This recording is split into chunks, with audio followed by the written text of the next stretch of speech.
আমি না আজাদি, দিল্লি না ঢাকা, আমি কে তুমি কে, আমি কে তুমি কে, আমি কে তুমি কে, আল কোরআনের আলো, আল হাদিসের আলো।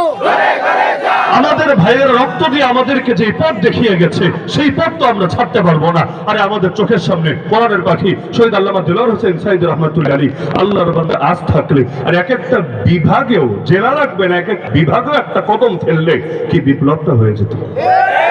এটা কার দ্বারা পূরণ আগামী কতকালে হবে আল্লাহ ভালো জানে। সেখান থেকে শুরু করে আমাদের আবরার ফাহাদ, আমাদের আবু সাইদ, আমাদের মুগ্ধ, সর্বশেষ আমাদের শরীফ ওসমান হাদি, এই যে রক্ত দিয়ে দিয়ে আমাদেরকে যে পথ চেনালো, এই পথ তো আমরা ছাড়তে পারি না।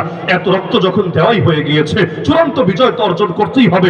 যতদিন পর্যন্ত সব জুলুমের অবসান না হবে, সব ফ্যাসিবাদের অবসান না হবে, সব অন্যায়ের কফিনে শেষ পেরেক না ঠুকে, যতদিন পর্যন্ত এই দেশ হকের আলোয় আলোকিত না হবে, ততদিন পর্যন্ত যত সাগর রক্ত লাগুক রক্ত দেওয়া হবে। আর ওরা পোশাক পাল্টে যতই জুলুম করুক, যতই গুলি চালাক, যতই টিয়ার শেল মারুক, কি ভেবেছে মুসলমান মৃত্যুতে দমে যাবে? মুসলমান ভয় পেয়ে সরে যাবে? আরে যারা শাহাদাতকে জীবনের চাইতে বেশি ভালোবাসতে শিখেছে, যারা